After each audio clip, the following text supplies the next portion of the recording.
галимнәрне юктан бар кылып, безләрне халык иткән, тәрбияләгән Аллаһ Раббыбызга барча хәмд сәнәләребез, барча улуглау мактауларыбыз булсын. Шәһадәт китерәмен, Аллаһтан башка гыйбадәт кылырга лаеклы зат юктыр. Аллаһ бар, Аллаһ бер. Һәм шәһадәт китерәмен, Мухаммад ибн Габдуллаһ Аллаһның хак илчесе, тугры пәйгамбәре һәм шәриф булган кулыдыр. Аллаһ аңа, аның гаиләсенә һәм аның сахабаларына салават шәрифләрен насип әйләсә иде. Аллаһ Раббыбыз әгәр дә кемне дә булса үзенең гаделлеге белән хак юлдан яздырса, аны беркем дә бүтән туры юлга чыгара алмас.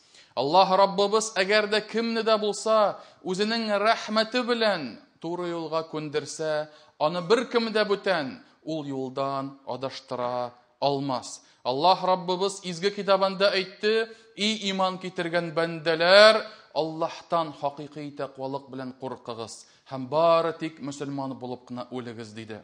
Әмма бә'д, мөхтәрәм җәмәгать, бүгенге көндә дөньяларыбызда нинди генә хәлләр бармасын, әмма ләкин безнең җәмәгать 3 атнадан да әзрәк вакыт калып бара безнең изге айыбыз Рамазан айын каршыларга. Һәм күп кенә вакыт түзеп тә, яшәп тә без җәмәгать 1 ел уздырып яңадан Рамазан айына якынлаштык. Һәм Рамазан айы ул әлбәттә безнең өебезгә, безнең мәчетләребезгә, безнең илләребезгә килүче мәртәбәле, дәрәҗәле зур бер кунак булып тора. Һәм шуңа, мөхтәрәм җәмәгать, ул кунакны каршылар өчен без әзерлек күрсәтергә тиешбез. Өеңә әгәр дә нинди дә булса дусларыңны чакырсаң, нинди дә булса туганнарыңны чакырсаң, аларны кайтып өеңә хатын әзерлән, 5 минуттан минем дусларым килә дип әйтү җәмәгать, ул акылсызлык. Ни өчен? Чөнки кунакка чакырганда һич югы өеңдә тәртип ясарга кирәк, җыештырырга кирәк, кунакны нәрсә белән дә булса сыйларга кирәк. Шулай ук берәр җиргә әгәр дә юлга чыга калсаң, машинаңны карамасаң, юлыңа әгәр дә берәр җирдә тәгәрмәчең тишелеп, бензиның бетеп, майын алмаштырмыйча Аллаһ сакласын, хәтта двигателенә дә зыян килсә, ул вакытта җәмәгать кемне винит итәргә кала? Кем бу очракта хаталы булып кала? Үзең хаталы булырсың. Чөнки син тиешле әзерлек күрсәтмәдең. Шулай ук мәктәптә укучы булсынмы, лицейда, университетта, институтта укучылар булсынмы, әгәр дә алар имтиханнарга әзерләнмәсәләр, әгәр дә ничек бар шулай кирсәләр, аларның күбесе ул имтиханда төшеп калалар һәм үзләре теләгән дипломнарны һәм алдагы тормышында файда китерәчәк диплом, мәңгелек ахирәттә җәннәтле итәчәк дипломны алар җәмәгать кулга алмаска да мөмкиннәр. Һәм шуңа, мөхтәрәм җәмәгать, без шушы зур изге кунагыбызны каршылар өчен зур тырышлык куярга тиешбез. Гайша анабыз әйтә, Аллаһ илчесе ди, бер кашанда Рамазаннан тыш башка айларда тоташтан бер айны ураза тотмады дип әйтә. Ләкин пәйгамбәребезнең ди, Рамазаннан кала иң күп ураза тоткан айы ул Шәгъбан айы иде дип әйтә. Һәм ул ди, Шәгъбанны почти что тулысынча ураза тота иде дип әйтә, илля мәгәр әз генә көннәрен генә калдыра иде, ураза тотмыйча ашап үткәрә иде дип әйтә Гайша анабыз. Һәм шуңа, мөхтәрәм җәмәгать, хәтта уразага әзерләнгәндә дә, уразага кергәндә, Рамазан айы башланганда, кемнеңдер беренче көнне давлениесе уйный башлый, башы авырта һәм башкасы, уйнаячак, авыртачак. Ни өчен? Чөнки ел буена ураза тотмадың. Ел буена ураза тотып күрсәтмәдең, нәфилләрне башкармадың. Гөнаһасы юк. Әмма ләкин синең әзерлек дәрәҗәң ул җәмәгать тиешле урында түгел. Һәм шуңа мөхтәрәм җәмәгать, Пәйгамбәребез саллаллаһу алейхи ва саллям Рамазанга әзерләнде. Шулай ук Аллаһ Тәгалә безгә Коръәндә булай ди: وسارعوا إلى مغفرة من ربكم وجنة عرضها السماوات والأرض أعدت للمتقين. Hamdi киңлеге җир белән күкләр арасындагы җәннәткә һәм Раббыгыздан гафу итүгә ашыгыгыз дип әйтә. Һәм ул җәннәт тәкъвалы бәндәләргә әзерләнгән булып торыр дип әйтә Аллаһ Раббыбыз. Һәм шуңа Аллаһы Тәгалә безне шушы ниғмәткә омтылыгыз дип әйтә. Ашыгыгыз дип әйтә. Предпринимайте все попытки, все возможности.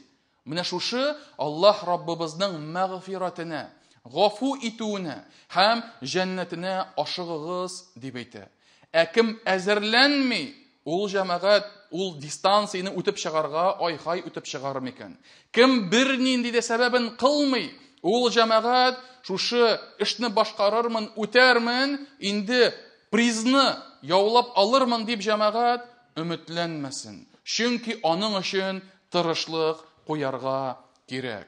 Һәм шулай ук галимнәребез Рамазанга әзерлек турында әйткәндә, алар әйтәләр, шулай ук Рамазанга әзерләнгәндә ниятләреңне дөрүслә.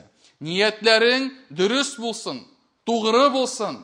Синең эшләгәндә изгелекләрең, садакаң булсын манда, нәфил уразаларың булсын манда, намазларыңны арттырасыңмы сыянда, кешеләр белән сөйләшкәндә мөгамәләңне яхшыртасыңмы? Әйме, менә шул эшләрне башкарганда ниятең нинди?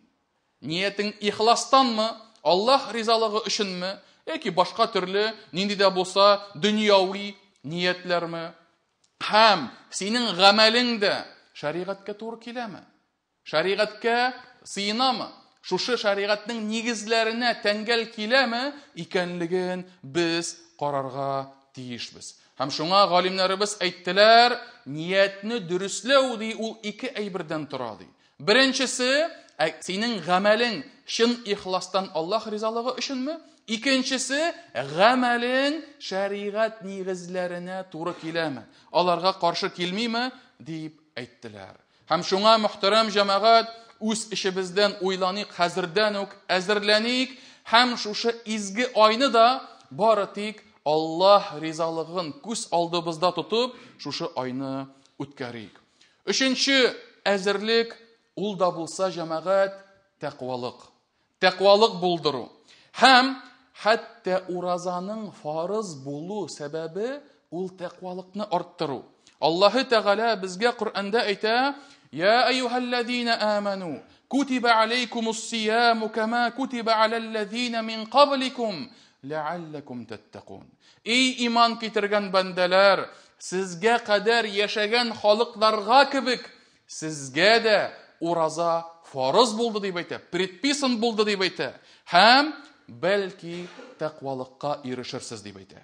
Һәм шуңа мөхтәрәм җәмәгать, уразаның төп максаты синең ябыгуың түгел. Уразаның төп максаты синең анда кайсыр вакытта ашап, кайсыр вакытта ашамыйча йөрүең түгел. Уразаның төп максаты синдә тәкъвалык булдыру. Синдә Аллаһ Раббыбызны истә тотып, үзеңнең авызыңны, үзеңнең корсагыңны, телеңне, күзләреңне, колакларыңны саклау булып тора. Һәм Пәйгамбәребез саллаллаһу алейхи ва саллям бу хакта ачык итеп әйтә, кем ди, әгәр дә ураза вакытында, Рамазанда, әгәр дә ялган сүзләрне калдырмаса, наданлык эшләрен калдырмаса һәм наданлыкка нигезләнгән гамәлләрне калдырмаса, Аллаһы Тәгалә бу кешенең ашамлыктан һәм ичемлектән үз-үзен тыеп йөрүендә бер хаҗәте дә юк дип әйтә. Всевышний не нуждается в том, чтобы этот человек запрещал себе еду и питье, дип әйтә Пәйгамбәребез саллаллаһу алейхи ва саллям. Һәм шуңа, әгәр дә безнең менә шушы органнарыбыз, башларыбыз, колакларыбыз, күзләребез һәм бөтен тәнебез, әгәр дә ул ураза тотмый икән, бер ашказан гына отдувается, если за все органы осязания и чувств отдувается только лишь желудок, нету блага в этой ураза. Ул уразада бер хәерлелек тә юктыр, мөхтәрәм җәмәгать. Чөнки пәйгамбәребез ул уразаның кыйммәтен юкка чыгарды. Бәясе юк аның дип әйтте. Аның әҗере юк ди. Һәм шуңа, мөхтәрәм җәмәгать, ураза безне тәкъвалыкка китерергә тиеш. Һәм Аллаһның рәхмәте, Аллаһы Тәгалә безгә Рамазанда шул тәкъвалыкны арттырыр өчен безгә бүтән шартларын тудырды. Бүтән әйберне булдырды. Җәннәт ишекләре ачылды, җәһәннәм ишекләре ябылды, шайтаннар, җиннәр бугауда. Ягъни изгелек кыл, бүтән сиңа эшләрең җиңеләйтелде.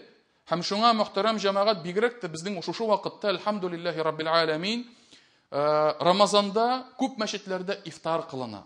Һәм мәчеткә килеп, мәсәлән, эшең беткәч, икендегә киләсең, икендедән ахшамга хәтле Коръән укып торасың. Ахшамнан соң намазны укыйсың да ифтар ашыйсың. Ифтар ашаганнан соң кире мәчеткә керәсең. Я Коръән укыйсың, я дәрес тыңлыйсың, таравихны укыйсың. Хәтта иртәнге намазга хәтле дә калып була. Аннан соң кайтып китәсең өеңә, җәмәгать, менә кайда тагын мондый мөмкинчелекләр бар? Башка вакытларда бармы мондый мөмкинчелек? Башка вакытларда бармы менә мондый җиңеләйтү? Юк, җәмәгать. Һәм шуңа Аллаһ Тәгалә Раббыбыз, ул безнең Раббыбыз, ул безгә тәкъвалы булырга куша һәм үзе дә безгә тәкъвалыкка омтылырга ярдәм итә. Һәм шуңа, мөхтәрәм җәмәгать, менә шул тәкъвалыкка омтылырга тиешбез. Шулай ук Рамазанга әзерлек ул уразаның хөкемнәрен өйрәнү. Нәрсә ул ураза? Нәрсә эшләргә ярый? Нәрсә эшләргә ярамый? Нәрсә уразаны боза? Нәрсә эшләсәң яхшы түгел, мустахаб, макрух? Менә бу хөкемнәрне белү, җәмәгать, тиешле. Кай вакыт шаккатасың? Ел сайын шул ук сораулар. Мин аңлыйм, әгәр дә сораулар биргәндә дә теге берәр авыр сорау булса, ләкин гадәти сораулар, җәмәгать. Гади сораулар. Һәм аннан да авыррагы кеше үзе өчен түгел, хәтта гаиләсе өчен дә кайгырмавы. Ягъни ярар үзе мәчеткә килде ди, хәзрәтне имамны тыңлады ди, мәсәлән, дәрескә барды ди, хатыны, балалары, алар күп вакытта Рамазанның, уразаның хөкемнәре турында белми. Нигә бу кеше шушы гаиләсенә җиткерү турында уйламый? Күп вакытта, җәмәгать, кешеләр шундый, теге, ничек әйтим инде, очень глупый ошибкалар җибәрәләр, һәм шул ошибкалары сәбәпле ул көн уразаны казакларга кирәк. Менә безнең хәтта менә намаз вакытлары бар. Әйме, ел сайын шул ук бер үк сорау.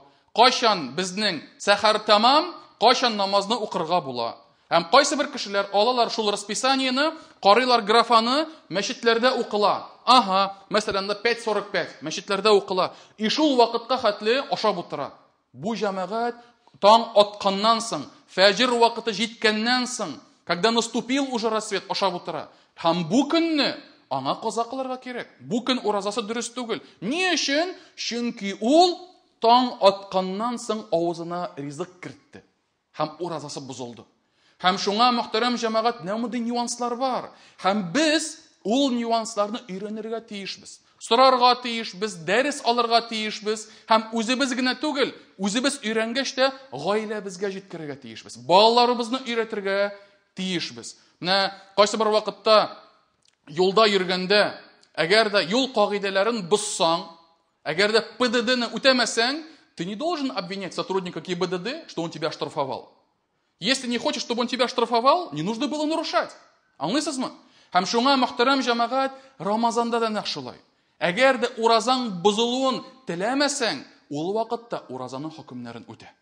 Ул вакытта уразаны бозуга китерә торган эшләрдән саклан, үзеңне сакла. Һәм шуңа, мөхтәрәм җәмәгать, менә шушындый гыйлемнәрне без алырга тиешбез, өйрәнергә тиешбез. Һәм әгәр дә элек өйрәнсәң дә, барыбер Рамазан алдыннан өйрән, кабатла, кире исеңә төшер. Чөнки, җәмәгать, менә гади халык кына түгел. Хәтта галимнәр дә, алар да кеше. Алар да оныталар. Һәм галимнәр дә, җәмәгать, кайсы бер вакытта гади әйберләрне укып, исләренә карап төшеп утыралар. То есть, условно выражаясь, даже ученые иногда перечитывают букварь для того, чтобы освежить свои знания. Һәм шуңа, мөхтәрәм җәмәгать, һәммә безгә дә гыйлемебезне арттыру, уразага әзерлек күрсәтү тиешле. Шулай ук, мөхтәрәм җәмәгать, уразага кергәндә йөрәкләребез, күкрәкләребез пак булырга тиеш. Йөрәкләребездә калган кешеләргә, булган бер кешеләргә ачу хисләре, нәфрәт хисләре, көнчелек хисләре, хәсүдлек хисләре алар юк булырга тиеш. Ни өчен? Чөнки Пәйгамбәребез Мухаммад саллаллаху алейхи ва саллям безгә нинди нәрсә вәгъдә итте? Бер вакытны тыңлагыз, Пәйгамбәребез саллаллаху алейхи ва саллямга әйтәләр: "Эй Аллаһ илчесе, кешеләр арасында кайсысы иң яхшы? Кто самый лучший из людей?"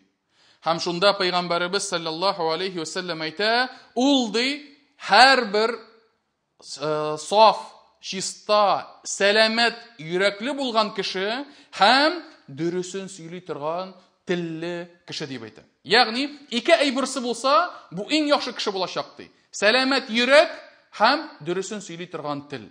Һәм шунда сахабалар тыңлагач моны әйттеләр: "Эй Аллаһ илчесе, дөресен сөйли торган телне без белдек, аңладык нәрсә икәнлеген. Сәламәт йөрәк нәрсә ул сәламәт йөрәк? Ма хуа калбул махмум" дип әйттеләр. Һәм шунда Пәйгамбәребез саллаллаху алейхи ва саллям сәламәт йөрәк ул ди тәкъвалы кешенең йөрәге дип әйтә. Һәм ул йөрәк чистадыр ди. Ул йөрәктә гөнаһасы юк. Ул йөрәктә бузыклык юк, мерзость юк дип әйтә. Ул йөрәктә ачу юк, ул йөрәктә көнчелек юк дип әйтә. Дүрт әйбер.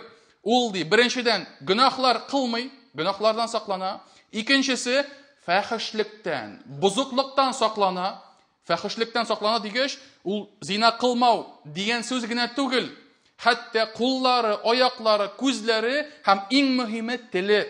Теле шушы бузыклыктан саклану һәм шулай ук йөрәгендә ачу булмасын ди, һәм йөрәгендә көнчелек хисе булмасын дип әйтә. Менә шул кеше сәламәт йөрәкле булыр һәм ул кеше инде иң хәерле кешеләрдән булыр, мөхтәрәм җәмәгать.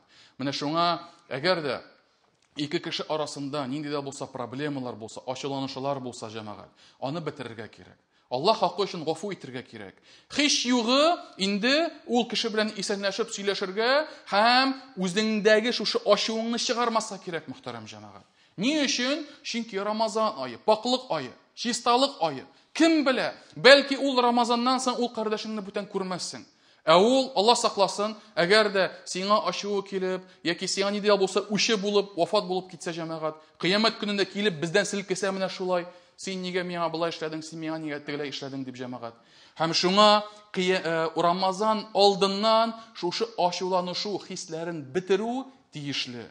Пәйгамбәребез саллаллаху алейхи ва саллям бер хадисендә әйтә: "Миңа ди башкалар турында сөйләмәгез" дип әйтә. Башка кешеләр турында ул сиңа шулай әйтте, ул булай эшләде, ул фәлән, ул төгән дип сөйләмәгез дип әйтә. Мин ди кешеләр янына чиста күкрәк белән чыгасым килә дип әйтә. Я хочу выходить к людям с широкой грудью. Широкой чистой грудью, где нету ни зла, ни зависти, ни каких-то дурных мыслей про такого человека. Мин улай берен теләмим дип әйтә Пәйгамбәребез саллаллаху алейхи ва саллям. Һәм шуңа, мөхтәрәм җәмәгать, йөрәкнең сәламәт булуы, паклык булуы Рамазанга әзерлек булып тора. Шулай ук, мөхтәрәм җәмәгать, Коръән уку. Коръән укуны өйрәнү, тәҗвид кагыйдәләре булсынмы, һәм башкасы булсынмы, ләкин Коръәнне Рамазанда күп итеп уку. Һич югы бер тапкыр булса да хәтем кылырга тырышу. Менә бу җәмәгать, мин сезгә әйтим, күп кенә кеше курка. Әйтә: "Мин пока өйрәнмәдем, мин тәҗвид кагыйдәләрен бөтенсен дә белмим, мин хәрефләрне бутыйм, башкасы, тегесе, әйме, курка Коръәнне ачарга." Алай түгел. Чөнки бер генә кеше дә анасыннан тугач та сразу сикереп йөреп, жүгереп китмәде. Беркем дә алай түгел. Башта үрмәләп йөри, башта урында утырып тора. Аннан үрмәләп йөри. Әкрен генә ике аякка басып тора, тотынып, аннан соң атлый башлый, аннан соң гына жүгерә башлый, мөхтәрәм җәмәгать. Һәм шуңа күрә безнең әлегә белмибез дигән сүзебез Коръәннән киртә булып тормасын. Өйрән, укы. Бүгенге көндә Коръән дәресләре алар бик күп мәчетләрдә башкарыла. Өйрән, тәҗвид кагыйдәләре булсынмы, хәрефләрен тану булсынмы, һәм Рамазанда шул гыйлемеңне кулланырга тырыш. Һәм мин үземнең шәхси тәҗрибәмнән чыгып әйтәм, әгәр дә бер тапкыр Коръәнне башыннан ахырына хәтле укып чыксагыз, икенче тапкыр укыганда уже сезнең тизлегегез, гыйлемегез һәм укый белү сәләтегез бермә-бер артачак, күп булачак. Һәм шуңа мөхтәрәм җәмәгать, Коръән уку ул безнең Рамазанда башкарыла торган зур гамәлләрнең берсе. Һәм шулай ук мөхтәрәм җәмәгать, ураза тотучыларны ифтар иттерү, ашату, эчертү, аларның шушы кич белән кояш байыганнан соң күңелләрен күреп, аларны ашату. Менә бу да җәмәгать Рамазанга әзерлек. Пәйгамбәребез Мөхәммәд саллаллаһу алейхи ва саллям әйтә: "Ман фаттара саиман, кана лаху мислу аҗриһи." Кем ди ураза тотучыны ашатса, аның ди ураза тотучының әҗере дә шушы ашаткан кешегә язылыр дип әйтә. "Гайру аннаху ла янқусу мин аҗри саими шай'a." Һәм шушы ашаткан кешегә әҗер савап бирелүе ураза тотканга да бернинди зыян китермәс ди. Аның әҗерен алмас дип әйтә Пәйгамбәребез саллаллаһу алейхи ва саллям. Һәм шуңа күрә ул ифтарларны кылу, ураза тотучыларны ашату ул да җәмәгать Аллаһ илчесе өйрәткән бер юл. Изгелекләрне арттырырга һәм шушы багажыңны, тақвалыгыңны арттырырга Рамазанда башкарыла торган бер юл. Һәм соңгысы мөхтәрәм җәмәгать ул әлбәттә тәүбә кылу. Рамазанга атлап кергәндә гөнаһларыңны танып, гөнаһларыңа кайгырып, Аллаһы Тәгаләгә дуга кылып, Аллаһ Раббыбыздан тәүбә истигъфар сорап, шул гөнаһларга бүтән кире кайтмыйм дип, төгәл бер сүз биреп, җәмәгать, үтүбез, яшәүбез тиешле. Аллаһы Тәгалә безгә әйтә: "Ва тубу илаллаһи җами'ан айюһал муъминун ла'аллакум туфлихун." Барыгыз да и иман китергән бәндәләр, Аллаһка тәүбә кылыгыз, бәлки уңышка ирешерсез дип әйтә Аллаһ Тәгалә. Һәм шуңа мөхтәрәм җәмәгать, тәүбә кылып, пакланып, чистарынып, Рамазанны каршылавыбыз, шушы зур кунакны каршы алуыбыз, менә шуны башкарырга тиешбез, мөхтәрәм җәмәгать. Һәм Аллаһ Тәгалә, Раббыбыз безнең уразаларыбызны кабул кылсын һәм Рамазан аена сау сәламәт рәвештә, имин рәвештә Рамазан аена кирергә насыйп булсын. Һәм шулай ук Аллаһ Раббыбыз безнең күзләребезне, колакларыбызны, авызларыбызны, кулларыбызны, аякларыбызны бозыклыктан сакласын. Уразаны боза торган, уразаның әҗерен киметә торган гамәлләрдән безне ярак кылса иде. Һәм соңгы сүзем, мөхтәрәм җәмәгать, менә әйтүемчә, Рамазанга хәзер якынча 2-3 атна калды. Якынча. Әйме, иншалла тиздән Рамазан ае башланачак. Ләкин вакыт бик тиз уза. Бик тиз. Менә сизмичә дә калмассыз, 3 атна дигән идем, уже иртәгә Рамазан башлана дип хәбәр итербез уже. Уже Рамазанга кергәндә дә инде күз ачып йомганчы Рамазан ае инде чыгып бара, инде бетә дип танырсыз, белерсез һәм күрерсез. Һәм шуңа мөхтәрәм җәмәгать, кыямәт көне алдыннан була торган бер галәмәт, вакытның бик тиз узуы, һәм ул бүгенге көндә бик еш күренә, бик күп күренә. Һәм шуңа мөхтәрәм җәмәгать, вакыт тиз узса да, без ул вакытны файдалы рәвештә үткәрергә Аллаһ Раббыбыз безгә, һәммәбезгә дә насыйп кылса иде, һәм һәммәбезгә дә тәкъвалы рәвештә Рамазан айларын үткәрергә насыйп итсә иде. أقول ما تسمعون وأستغفر الله لي ولكم ولسائر المسلمين من كل ذنب فاستغفروه إنه هو الغفور الرحيم.